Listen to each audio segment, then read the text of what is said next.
Well, gang, we're finally here. We've learned how to do dimensional analysis, we've learned all of our conversions, and now it's time to apply it to actual drug dose calculation. So just like before, we're going to start off with some easier problems and then move into the more difficult. But this unit will lay the groundwork on how you will calculate all drug dose calculations moving forward. Typically, on a nursing school math exam, you'll be given the information on the quiz that is equivalent to what you would see on the label. However, it is possible that you could see a label like this put into that quiz and you would have to get the information from there. This is pretty close to exactly how you would do it in clinical. I mean, when you're going to clinical, you're going to have an order for a drug, you're going to open the patient's medication drawer and you're going to look for that drug. You'll have to see what form it comes in and also the dosage. Then you have to match that back to what the doctor ordered and figure out exactly how much to give. So on this example, we have haloperidol or Haldol, and it's in tablet form. The USP that you see there, that's the United States Pharmacopoeia, just get used to seeing that.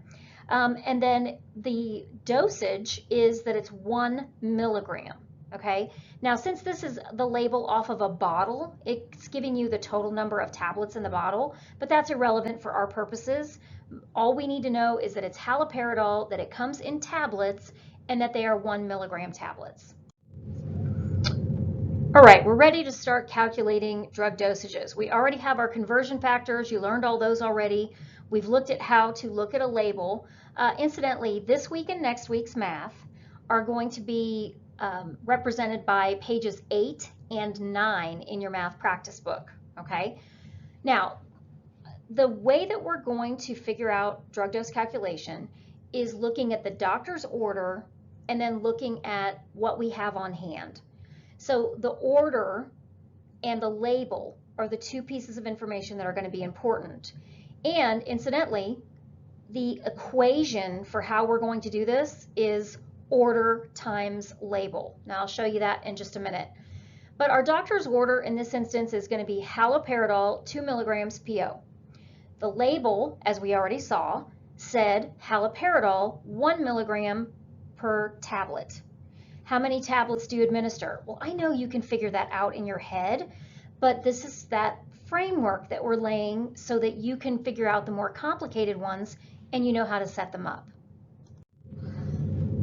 Okay, here it is worked out. Now I said order was haloperidol 2 milligrams, label 1 milligram per tablet. Our equation is order times label, or if you just want to remember OXL, O times L, that is going to be the same equation we use for almost anything that we figure out, okay? But what you have to make sure is that we follow the principles of dimensional analysis and we make sure that our units cancel out. So if we take our order, which is 2 milligrams, we put that, if you look down at the bottom of the slide, you see 2 milligrams times, and then it said our label was 1 milligram per tablet. Well, we have to arrange these in a way that the milligram, which is on the numerator on the order, is on the denominator for the label. So we have to put the 1 milligram on the bottom and the 1 tablet on top. That way our milligrams cancel and we wind up with tablets. If you do that, and you do that consistently every time, you will get the right answer almost always, as long as your math is right. So the milligrams cancel, and then we have 2 times 1 over 1, which is 2 tabs. Easy peasy, right? Okay, here's the next one. Our order is for Coumadin 15 milligrams PO, and our label is for Coumadin 7.5 milligrams per tablet. Now there is something that I want to show you with this one. This one I realize is very easy also, and you can undoubtedly figure this one out in your head also, but there's 2 different ways that you can go about this one. Why don't you go ahead and pause the video really quick and just do that one, write it out so you get practice writing it out, then restart the video. Okay, so hopefully you got 2 tablets when you did that, but let's go back and look at how we got there. Our order was for 15 milligrams, our label was for 7.5 milligrams per tablet. Now if you look at A below, this is one way to work it out. Since 7.5 is an even decimal, meaning there's no weird repeating weirdness to it, you could just make that 7.5, no problem. So you've got 15 milligrams times 1 tablet over 7.5 milligrams. You do the math and bada boom, you end up with 2 tablets. But what if it doesn't come out perfectly? What if it's something weird and it's just not going to come out, or it's going to be a third or something weird? You need to do this differently then. And how we need to do that is we need to go back up to our label and we need to turn that into an improper fraction. So 2 times 7 is 14 plus 1, that would be 15 over 2.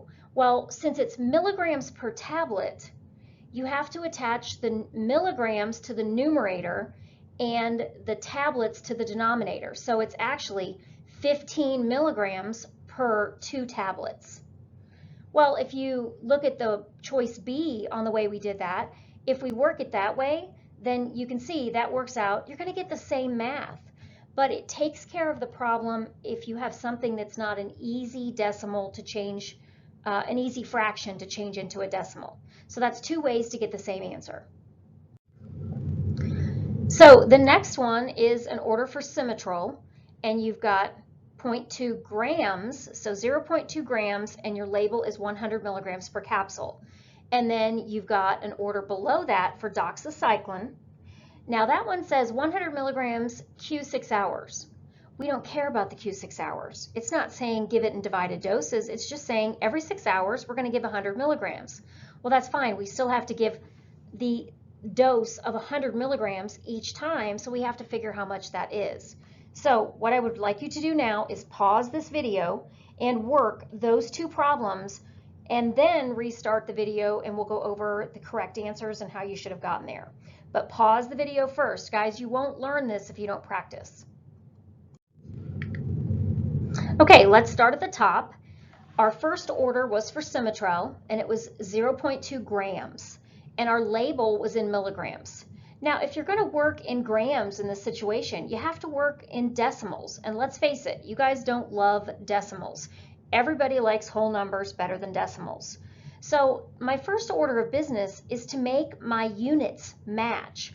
And the smartest way to go would be to turn the grams into milligrams. So that way I'm dealing with whole numbers. So if I take the dose, which is 0.2 grams, and I multiply it by 1,000 milligrams over a gram, which is the conversion, I'm going to convert that 0.2 grams into 200 milligrams. Now, that's my new order, okay?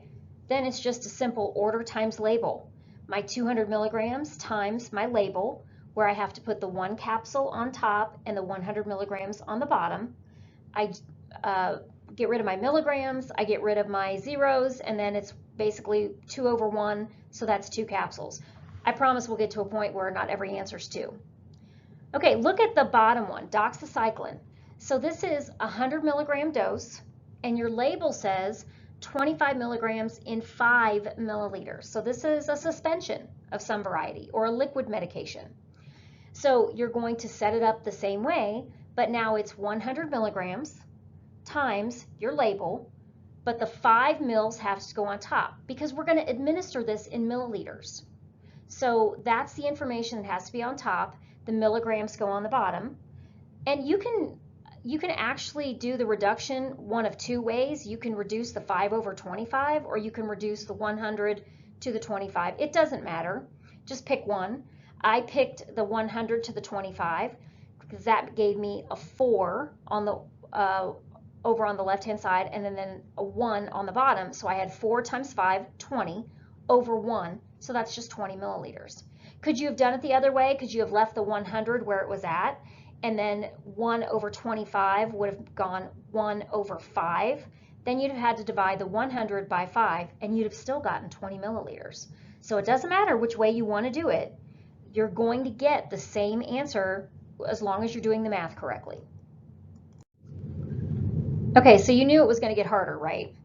So now we're going to talk about weight-based doses. The whole reason you had to learn that pounds and kilograms conversion was for weight-based doses.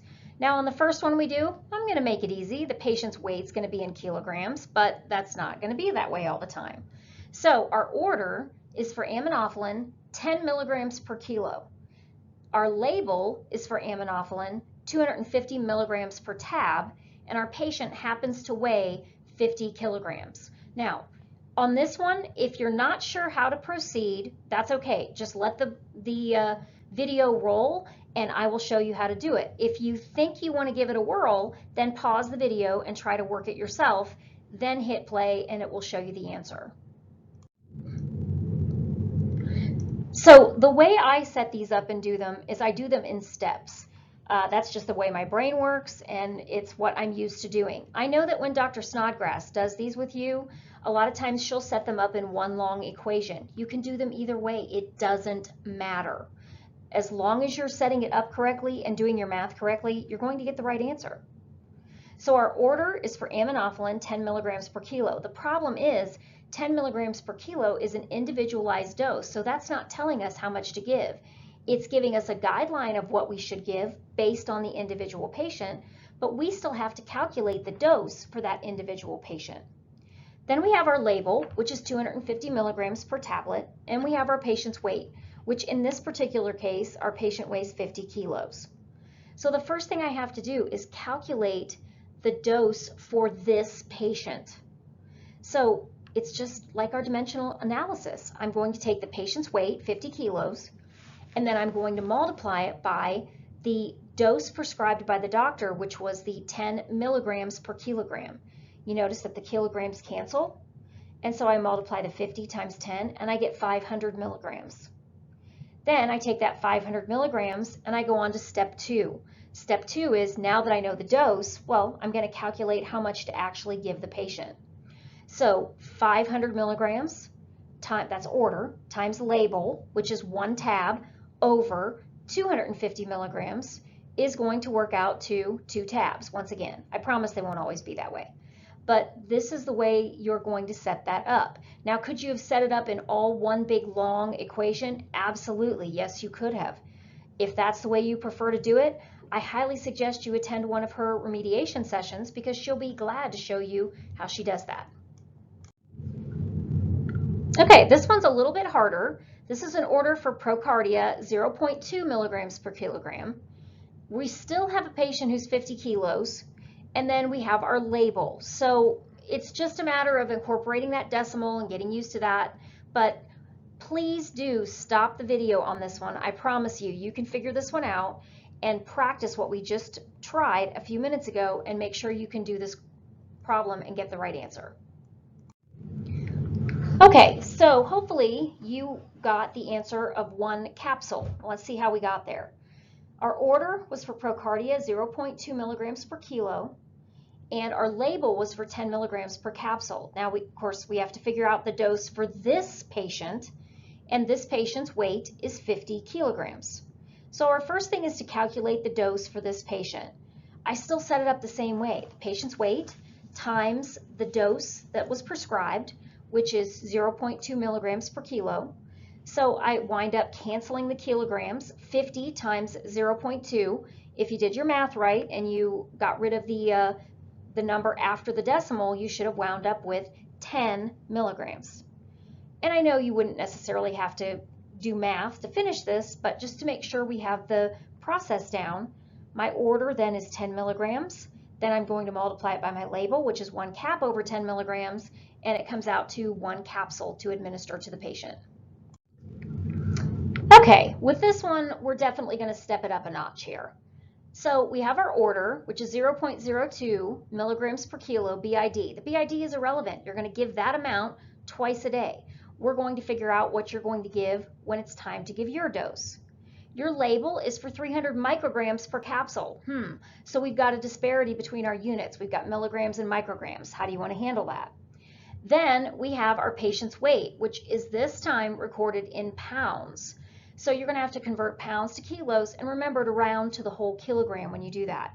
This one is a little more complicated. Please take your time, pause the video, and give yourself the opportunity to figure this one out on your own. So this one was definitely a little harder, right? So we have our order, which was 0.02 milligrams per kilo, and we had our label, which was 300 micrograms per capsule. Our patient weighed 100 pounds. So I, as you know, go through this in steps. So my first step would be to convert the weight into kilograms because that's the first thing I need to do to figure out this dosage for this patient. So I take 100 pounds times my conversion factor, which is 1 kilogram over 2.2 pounds. Now, if you recall, when you set this up, if you have 100 divided by 2.2, that would mean you have a decimal out here, and you can't have that. So I had to multiply both the inside and the outside by 10. So that's why I have 1,000 divided by 22. So I did the math, and if you do that, you get to 45, then your decimal place, and then the next thing I would get would be a 4, because that's 88, and that's what would go into 100. I don't have to go any further than that. Right there at that moment, I know I'm going to be rounding down, so I'm going to leave it at 45 kilograms. We always round to the whole kilo. So now I have my weight. Now I move on to step 2, which is to calculate the dose for this patient.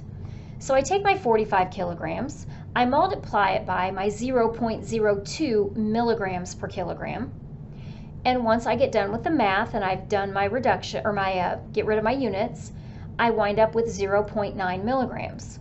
Now, I have milligrams here, and then I have micrograms in my label. And we have mentioned this before, but it's easier to convert from a decimal to a whole number. So I have to get these units to match.